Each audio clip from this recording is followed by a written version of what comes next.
மீசா time நேர்களை நிகழ்ச்சிக்குள் அன்போடு வரவேற்றுக் கொள்கிறோம். இன்றைய பதிவுல ரஷ்யாவுடைய எதிர்க்கட்சி தலைவருக்கு சிறையில் நடந்த கொடூரம் என்ன, கவலையினுடைய விஷயம் எப்படி இவருடைய உடல்ல பாய்ந்தது, புட்டினுடைய முகத்திரை மொத்தமாக கிழிந்த சங்கதிதான் இன்றைய பதிவு. ரஷ்யாவுடைய எதிர்க்கட்சி தலைவர் எப்படி சிறைக்கு போனாரு, இவருடைய கைதுக்கான காரணம் என்ன, சிறையில இவரை சுற்றி நடந்த விடயங்கள் என்ன, எவ்வகையான கொடூரங்கள் நடந்து முடிஞ்சுது, இங்க தவளையுடைய விஷம் பற்றிய பல்வேறு விஷயங்கள் எல்லாம் இப்போது உலக அரசியல்ல மிகப்பெரிய ஒரு பேசு பொருளாக மாறி இருக்கு.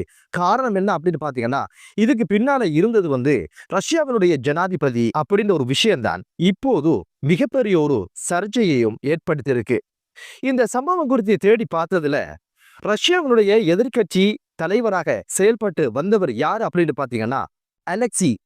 அலெக்சி ஊழலுக்கு எதிரான ஒரு செயற்பாட்டராகவும் இருந்து வந்தாரு. புட்டினுடைய ஊழல்களை வெளியே கொண்டு வரது, அதுக்கு எதிரான ஆர்ப்பாட்டங்கள் அப்படின்னு பல்வேறு விஷயங்களை செஞ்சுட்டு வந்ததுனால உலக அரங்குல தனக்கு அவமானம் அப்படின்னு நினைச்சதுனால புட்டின் ஏதாவது வழி பண்ணணும் அப்படின்ற ஒரு விஷயத்துல குறியாக இருந்தாரு. இரும்பு கரங்கொண்டு இவரை ஒடுக்கிறதுக்கு ஆரம்பிச்சாரு. இவருடைய கைது எப்போது நடக்குது அப்படின்னு கேட்டீங்கன்னா 2021ஆம் ஆண்டு ஜனவரி மாதம் 17ஆம் தேதி நோய் காரணமாக சிகிச்சைக்காக ஜெர்மனிக்கு போயிட்டு மீண்டும் நாட்டுக்கு வருகின்ற அந்த சூழல்ல மொஸ்கோல வச்சு விமான நிலையத்தில் அதிரடியாக ரஷ்யா போலீசாரால் கைது செய்யப்பட்டு சிறைக்கு அனுப்பி வைக்கப்பட்டாரு. சிறையில் இருக்கிற நேரம் பல்வேறு வழக்கு குற்றச்சாட்டுகள் அப்படின்னு சொல்லி நிறைய வழக்குகள்ல இவர் குற்றவாளி ஆக்கப்பட்டு பல ஆண்டுகள் சிறை தண்டனைய வழங்கி வந்தாங்க.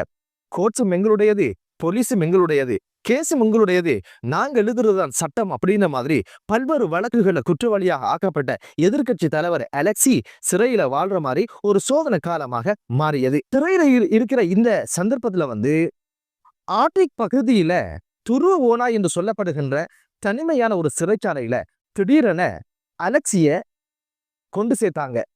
அலெக்சிக்கு தன்னை சுற்றி என்ன நடக்குது என்ற ஒரு விஷயத்தை கிரகிக்கிறது கூட நேரம் கிடையாது. அவ்வளவு தூரம் பல்வேறு நெருக்கடிகளோட வாழுகின்ற ஒரு சூழல் தான் சிறைச்சாலையில இருந்ததாக சொல்லப்படுது. 2024ஆம் ஆண்டு பிப்ரவரி மாதம் 16ஆம் தேதியும் போது ரஷ்யா அரசு ஒரு அறிவிப்பை விட்டது மிகப்பெரிய ஒரு அதிர்ச்சியை ஏற்படுத்திச்சு. அலெக்சி சிறைச்சாலையில நடப்பயிற்சியில இருக்கும்போது திடீரென மயங்கி விழுந்தவர் எழுந்திருக்கல, திடீரென மரணமாகிட்டார் அப்படின்ற ஒரு செய்தி தான் ஒட்டுமொத்த ரஷ்யர்களையும் உரைய வைத்த செய்தியா பார்க்கப்பட்டது மட்டுமல்ல, உலக அரசியல்ல மிகப்பெரிய ஒரு பேசு பொருளாக மாறி இருந்தது. அலெக்சிக்கு வயசு 47. அப்படி திடீர்னு மரணிப்பதற்கான வாய்ப்புகள் இல்லை அப்படின்ற ஒரு சந்தேகமும் அவருடைய மனைவிக்கு வலுக்க ஆரம்பித்தது.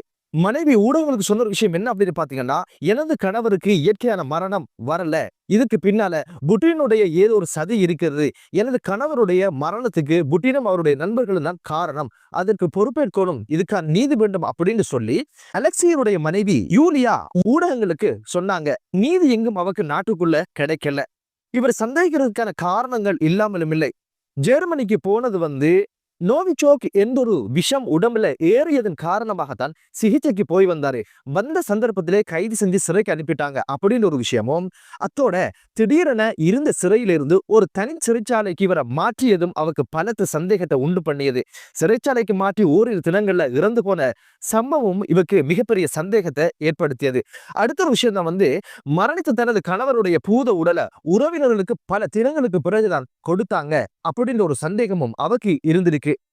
அடுத்தது எதிர்கட்சி தலைவராக புட்டினுடைய ஊழலுக்கு எதிராக பல்வேறு விஷயங்களை பேசியதுனால, புட்டினுக்கும் இவருக்கும் இடையில கீரியும் பாம்பு போன்ற உறவு இருந்ததுனால புட்டின் தனது கைவரிசையை காட்டிட்டார் அப்படின்ற பல்வேறு விஷயங்கள் வலுக்க ஆரம்பிச்சதுனால இதுக்கு பின்னால இருக்கின்ற இந்த சதியை செஞ்சது புட்டின் தான், அவருடைய நண்பர்கள் தான் அப்படின்ற ஒரு விஷயத்துல அவ விடாப்பிடியாக இருந்தாங்க. என்னதான் இருந்தாலும் வெறுமனே ஊடகங்கள்ல ஆர்ப்பரிக்கிறதோட ஆர்ப்பாட்டங்கள் செய்யறதை தாண்டி அறிவியல் ரீதியாக இதுக்கு தீர்வு கிடைக்கணும், இதை பரிசோதனைக்கு உட்படுத்தணும், இதுக்கு பின்னால இருந்த இந்த கொலைக்கு பின்னால் இருந்த காரணிகள் என்ன, இந்த கொலைக்கு என்னதான் காரணம் அப்படிங்கிற ஒரு விஷயத்தை தேட ஆரம்பிச்சா. இந்த இடத்துல ஐரோப்பிய நாடுகளோடு இவருக்கு இருந்த உறவின் காரணமாக இது குறித்த விசாரணைகள் வேண்டும், பரிசோதனைகள் வேண்டும் அப்படின்னு சொல்லி ஐரோப்பிய ஒன்றியத்தை நாடி இவ நீதி கேட்டதன் காரணமாக ஏதோ ஒரு வகையில இந்த அலெக்சியினுடைய உடற்கூற்று சாம்பிள் எடுக்கப்பட்டு மிக முக்கியமான 2 பரிசோதனை கூடங்கள்ல பரிசோதனை நடத்தியதுல இப்போது தெரிய வந்த ஒரு விஷயம்தான் மிகப்பெரிய ஒரு அதிர்ச்சியாக இருந்திருக்கு.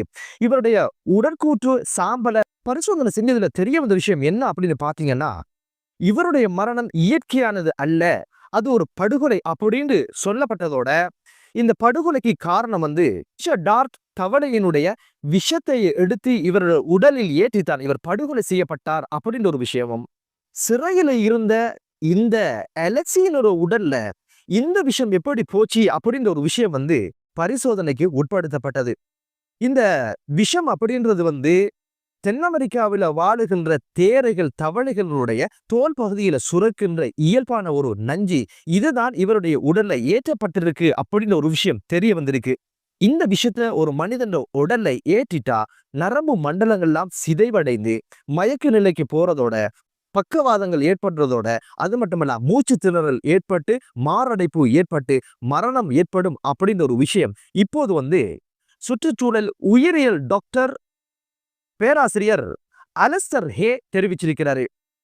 அவர் அறிக்கையில என்ன சொல்லப்பட்டிருக்கு அப்படின்னு கேட்டீங்கன்னா, சிறைக்குள்ள இருந்த இந்த நபருடைய உடல்ல இப்படியான ஒரு நச்சு இருக்குமாக இருந்தால் நிச்சயமாக இயல்பாக மனித உடல்ல ஏற்படுகின்ற விஷம் கிடையாது, இது வெளியிலிருந்து உட்புகுத்தப்பட்ட ஒரு விஷம் அப்படின்னு சொல்லி இருக்கிறாரு.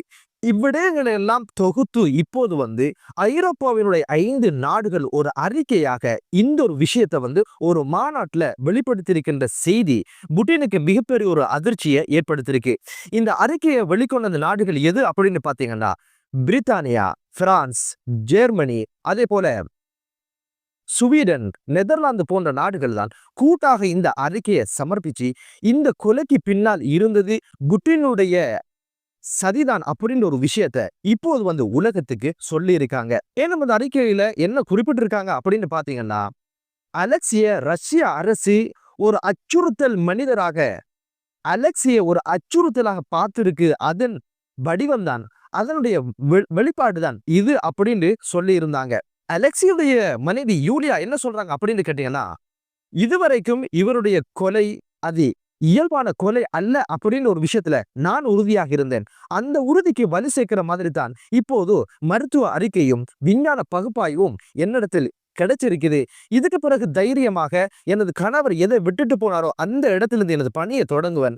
ரஷ்யா மக்களுக்கான விடுதலையும் சுதந்திரத்தையும் ஜனநாயகத்துக்காக போராடுகின்ற ஒரு பணியில என்ன அர்ப்பணிப்போடு செயல்படுத்துவேன் அப்படின்னு ஒரு விஷயத்த சொன்னதோட, ரஷ்ய ஜனாதிபதியினுடைய ஊழல் பற்றிய பல்வேறு விஷயங்களை வெளியே கொண்டு நியாயம் கேட்போம் அப்படின்னு சொல்லி பல்வேறு விஷயங்களை பேசியிருந்தாங்க. இப்போது இது குறித்து ரஷ்யாவுடைய நிலைப்பாடு என்ன அப்படின்னு பாத்தீங்கன்னா, ரஷ்யாவுடைய வெளியுறவு அமைச்சர் இந்த அறிக்கையில பார்த்துட்டு என்ன சொன்னார் அப்படின்னு கேட்டீங்கன்னா, இது அடிப்படை அற்றது, ஊடகங்களால் பரப்பப்படுகின்ற ஒரு பரப்புரை தான் இது, எமது நட்பேருக்கு அபகீர்த்தை ஏற்படுத்துறதுக்கு கூட்டாக செய்யப்படுகின்ற ஒரு சதி அப்படின்னு சொல்லிட்டு, இது ஆதாரமற்றது, சோடிக்கப்பட்டது அப்படின்னு சொல்லி முற்றும் முழுதுமாக அதை மறுத்திருக்கிறாங்க. அவங்களோட தரப்புல என்ன சொல்லப்படுது அப்படின்னு கேட்டீங்கன்னா, இரத்தம் உறைவினால் ஏற்பட்ட இயல்பான மரணத்தை தவிர இதற்கு பின்னால் எந்த ஒரு சதியும் கிடையாது அப்படின்ற ஒரு விஷயத்த சொல்லிட்டு, அமெரிக்காவுடன் சேர்ந்து ஐரோப்பா நாடுகள் எமக்கு எதிரான பல்வேறு தடைகளை விதிக்கிறதுக்கான ஒரு ஏற்பாடாகத்தான் இந்த ஒரு சதியை செஞ்சு முடிச்சிருக்கிறாங்க அப்படின்னு ஒரு விஷயத்த இப்போது அவரு சொல்லியிருக்கிறாரு. இது எங்களுடைய உள்நாட்டு பிரச்சனை, அதுல சர்வதேச நாடுகள் தலையிடுவதை நாங்க விரும்பல அப்படின்னு சொல்லி கடந்து போக ஆரம்பிச்சாங்க. இப்போது ஐரோப்பா யூனியன் என்ன பண்ண போகுது அப்படின்னு கேட்டீங்கன்னா, புதிய பொருளாதார தடைகளை ரஷ்யா மீது விதிப்பதற்கான ஒரு ஆலோசனையை இப்போது செய்து வருவதாகவும், ஆல்ரெடி இவங்க என்ன பண்ணிருக்காங்க அப்படின்னு கேட்டீங்கன்னா, இவர் சிறையில் அடைக்கப்பட்டதற்கு பின்புலமாக இவரை கைது செஞ்சவங்க சித்திரவதை பண்ணினவங்க அப்படின்னு சொல்லி 20 ரஷ்ய வீரர்களுக்கு எதிரான பொருளாதார தடைகளையும் பயண தடைகளையும் ஐரோப்பா யூனியன் விதித்திருக்கிற இந்த சூழல இப்போது ரஷ்ய நாட்டுக்கு எதிராக பல்வேறு தடைகளை விதிப்பதற்கான ஆலோசனையும் நடந்து வருது. இது ரஷ்யால மட்டும் நடக்கிற விஷயம் கிடையாது. ஒவ்வொரு நாடுகளிலும் எதிர்கட்சியை அடக்குகின்ற ஒடுக்குகின்ற பல்வேறு விஷயங்களை ஒவ்வொரு அரசியலாலும் செய்து வருகின்ற இந்த சூழல்ல இப்போது உலக அரசியல்ல எனக்கு ஒரு தலைகுனிவை இந்த ஒரு விஷயம் உண்டு பண்ணிய ஒரு விஷயம் தான் இப்போது மிகப்பெரிய ஒரு பேசுபொருளாக மாறி இருக்கு. பொறுத்திருந்து பார்க்கலாம் மேற்கொண்டு என்னென்ன தடைகள் ரஷ்யா மீது விழப்போகுது அப்படின்னு ஒரு விஷயமும், இப்போதுதான் ஈரானுக்கு பக்கபலமா ரஷ்யா இருக்குது அப்படின்னு ஒரு விஷயம் பேசுபொருளாக மாறுகின்ற இந்த சூழல்ல ஈரானுக்கு பொருளாதார தடை விதிக்கப்பட்டது போல ரஷ்யாவுக்கும் பொருளாதார தடை விதிக்கப்பட்டால் என்ன ஆகும் என்ற பல்வேறு விஷயங்கள் இப்போது பேசுபொருளாக மாறியிருக்கு. பொறுத்திருந்து பார்க்கலாம். ஐரோப்பா நாடுகளுடைய நடவடிக்கைகள் ரஷ்யா விஷயத்தில் என்ன ஆக போகுது, ஏதாக போகுது. என்னதாக இருந்தாலும் இந்த அலெக்சியினுடைய மனைவிக்கு அலெக்சியினுடைய படுகொலையில நியாயம் கிடைக்கணும் அப்படின்றதுதான் மீசா டைமினுடைய பிரார்த்தனை. மற்றும் ஒரு காணொலியில் உங்கள் அனைவரையும் சந்திக்கும் வரை விடைபெறுகிறேன். நன்றி.